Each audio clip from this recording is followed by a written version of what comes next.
Good evening and welcome to Arizona Horizon. I'm Ted Simons. President Trump's wholesale firings and his sweeping policy changes are calling into question the president's claim that his power over the executive branch is complete and cannot be questioned. But does the president have that power? For a discussion on what's called the unitary executive theory, we welcome Stephen Montoya, partner at Montoya, Lucero and Pastor, and Paul Bender from ASU's Sandra Day O'Connor College of Law. Gentlemen, good to have you both here. Thanks for joining us. I love this kind of stuff, and we got a lot of time to talk about it. And Stephen, we'll start with you. The unitary executive theory, what is that? It's something based upon the language of Article 2 of the Constitution, which provides that all executive power is vested in the office of the presidency. And it's very specific, but in context it makes some sense, because initially the founders were considering a panel of executives, maybe 2 or 3 or 4, and they ultimately decided on one, and that's what it means. Executive power is placed in one individual. It doesn't mean that all the powers of government are placed in that individual. It was one versus a few. Yeah, and Paul, again, Article 2, executive power shall be vested in the President of the United States of America. Is the Trump administration, is Donald Trump reading this correctly from where you sit? He's reading it a little too broadly from his point of view. And what executive power is not clear from the Constitution, and I think it's ever going to be clear. And the same thing is true about judicial power and even legislative power. There are lots of things that each of those branches do that could be said to be something that looks like something the other branch should do. So there's a lot of overlap, and the rules, the dividing lines have never been clear. And Trump is doing everything he can to mess them up, mix them up, blur them, I think, because he wants to have as much executive power as possible. And so far, the Supreme Court has been kind of a willing participant in that. The big question to me is how far the court's going to go in letting him depart from the traditional limits that people have observed on executive power. Yeah, and Steve, talk more about what you were mentioning, how the founders were cautious about a super strong executive branch. They were very cautious of a super strong executive branch. In many ways, that was the whole purpose of the Constitution. As you understand, we revolted from an individual named King George, and they didn't want to replicate that. That's why they vested the unitary executive theory. Well, there's also something called the unitary congressional theory, and all legislative power is vested in Congress. And the framers unequivocally believed that Congress would be the strongest branch of government. And even though the president would be strong, the president was to execute the rules that Congress passed bicamerally. And he was supposed to execute them faithfully. As you and I have discussed, he was given instructions, and he was supposed to execute them in good faith according to the will and dictates of Congress. Yeah, Paul, talk to us about that. Is that how you see it as well? Well, yeah, but the problem is finding what the will of Congress is.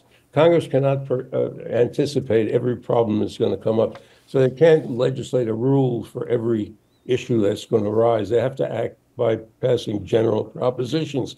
And those general propositions have to be somewhat vague at their outlines. And they are vague. And I don't see how they can be made by anything but vague. You got a government with 3 parts, and all 3 parts have to be operative. So there's going to have to be some overlap. And the line between one and another is, I think, almost necessarily going to be very difficult to find. That leaves it all up to the Supreme Court, which will end up deciding these things. And the Supreme Court has not been especially clear itself in drawing lines. It's not an easy thing to draw lines about. And it's something that has to be decided. You can't really leave this to the people, because what does that mean? Congress will do what it wants, the courts will do something else. What are the people supposed to do about it? So somebody's got to take charge. And right now, the only one who's trying to take charge is the president. That's not going to work unless you want the president to have all the power. I think it was intended that Congress would really be the one that would take charge, because they're, in many ways, they're the most important of the branches. But they have been operating not very efficiently lately. So you have basically a constitution that is interesting, doesn't make a lot of individual particularized sense, but has worked pretty well. But you have something that somebody like Trump can try to change, move in the direction he wants it to move in, and there's no real body of law built up to restrain that. So you have a very active, forceful president. You have a Supreme Court that has no leadership whatsoever. And you have a Congress which also has no leadership, really. So you have a very strong president. You have two other bodies that I don't think are very strong. You have a court which is, it can be very strong, but I don't think would want to in this area. The courts should not be in the middle of politics, but it looks like it's going to have the answers. And so the question is, what will people like John Roberts think of Trump? How they seem to accept him in some areas has really puzzled me, because he's not their kind of person. But they seem willing to cave in to letting him have an enormous amount of power. Yeah, and Steve, in 2019, Donald Trump said, "I have an Article 2 where I have the right to do whatever I want as president." Yeah, and that's just rhetoric. He does not, and the court's not going to let him do that.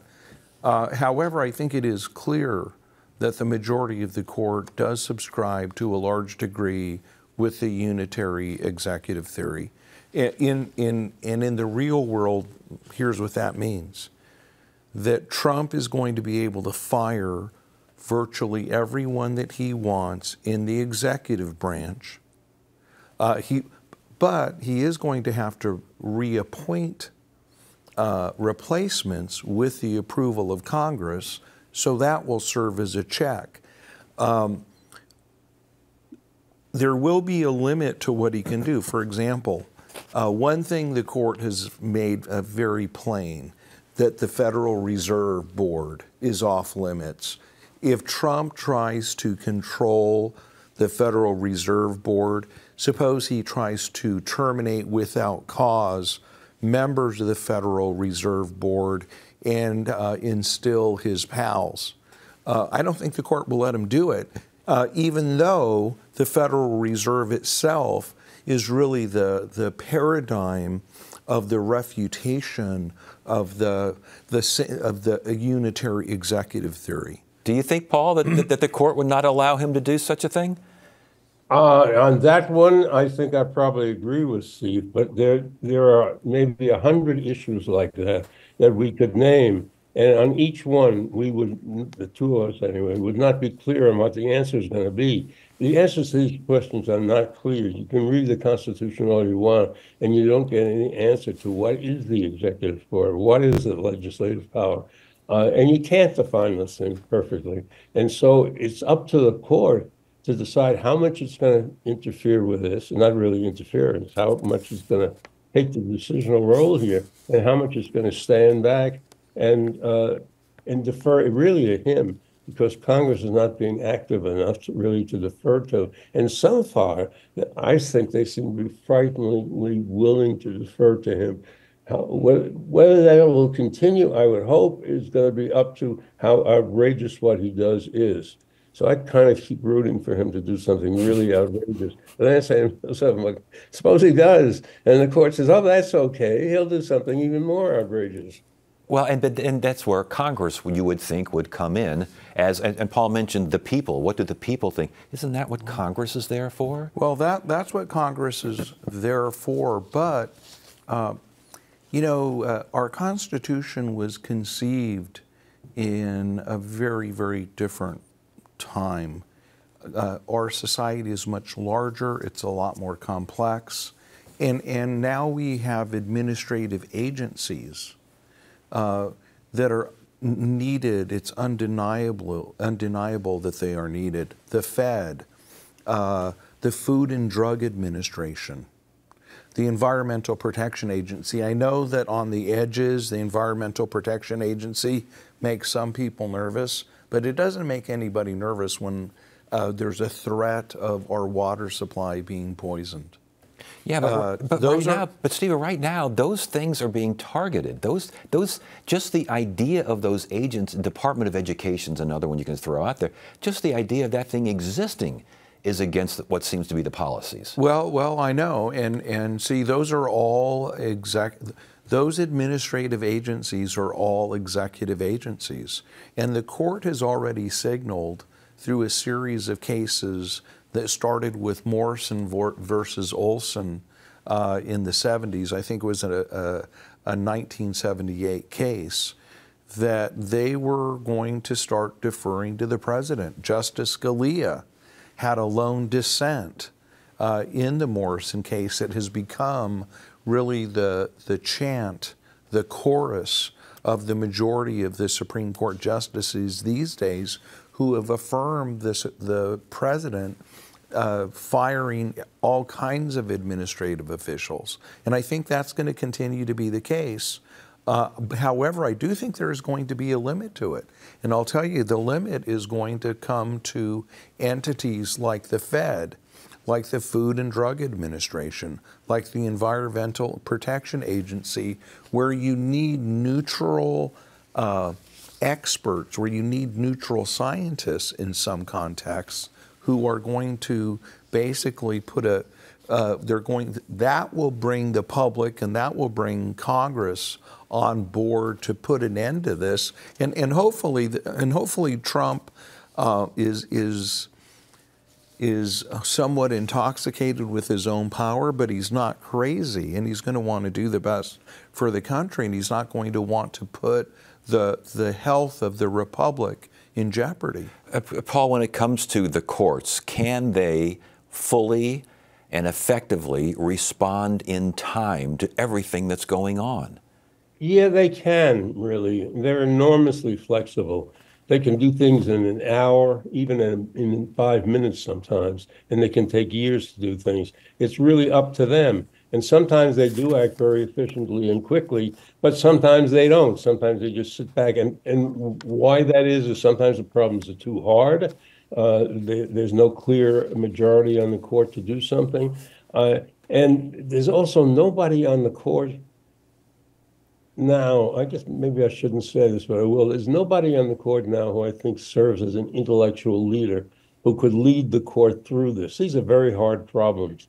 And you look, at least I'm looking for somebody who's strong enough to think he's figured or she has figured them out and can explain it in a way that other people can understand, and that seems useful and practical. There's nobody on there who does that consistently. It looked like Chief Justice Roberts was going to do that, but lately he hasn't been, and nobody else has emerged. I've been hoping that Justice Jackson might emerge as somebody like that, because she's very smart and very young and very experienced, but who knows? So what you have is, unfortunately, a wonderful governmental system presided by a system run by people who aren't doing a very good job. Congress is not doing a very good job. The court is not doing a very good job. And the president, anybody can make up their mind for themselves. So I think we're going to flounder along, and maybe the silver lining is that the system is so good that even with it being that badly run as it is being now, it'll survive. Wow, interesting. Does all this come back to, in some way, shape, or form, that immunity ruling by the Supreme Court? No, it's related, but it's not the same thing.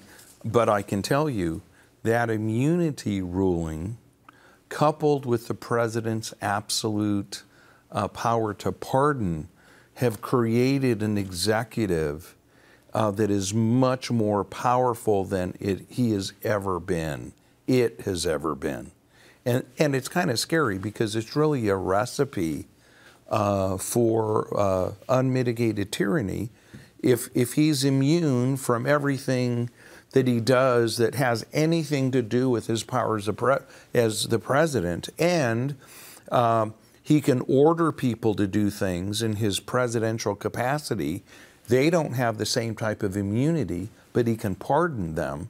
He can basically get away with anything. And really what happened, you know, the attack on the Capitol, the riot on the Capitol when they tried to interfere with the transfer of power is the prime example of that. Yeah, and last word on this, Paul, because we got to get going here. But again, I understand that, you know, the immunity not necessarily relevant to what we're talking about here with the unitary executive theory. However, I think, you know, I hear this all the time. What stops him?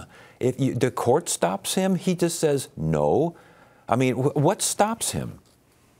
Well, that's a good question. And the answer is no, nothing can certainly stop him. The only thing that can stop him is cooperation of the other branches in trying to stop him. So far, they have not shown the desire to do that. I think they can stop him if the courts and Congress were together in saying the president's going too far, we have to stop him. They can do that. They can withhold money, they can withhold people, they can change rules, but nobody seems to be willing to step forward to say, hey, here's the right answer, and let's do it this way. Everybody's floundering around, and the more they flounder, the more the strong person among them, or the strongest person among them, who's Trump, has power, because he knows what he wants. Why he wants it is another question. And he'll grab everything he can. And if there's nobody there to stop him, he will continue grabbing. I think the court can stop him. You think the court can stop him? I can't. If he goes too far, I think the court. I don't think he will disobey a direct order from the court. I don't think he'll do it. And if he does, I think that Congress will turn against him. I don't think he'll do it, though, because he's crazy, but he's not stupid. Yeah, he just thinks he's Andrew Jackson, too, so you never know about that. Well, but Jackson did obey the court ultimately. Ultimately. And moreover, when South Carolina threatened to go against the court and threatened to go against the country, he threatened South Carolina. We got to stop it right there. We could talk all day about that. Paul Bender, good to see you again. Thank you so much for joining us. Stephen Montoya, good to have you here as well. Good stuff. Thank you.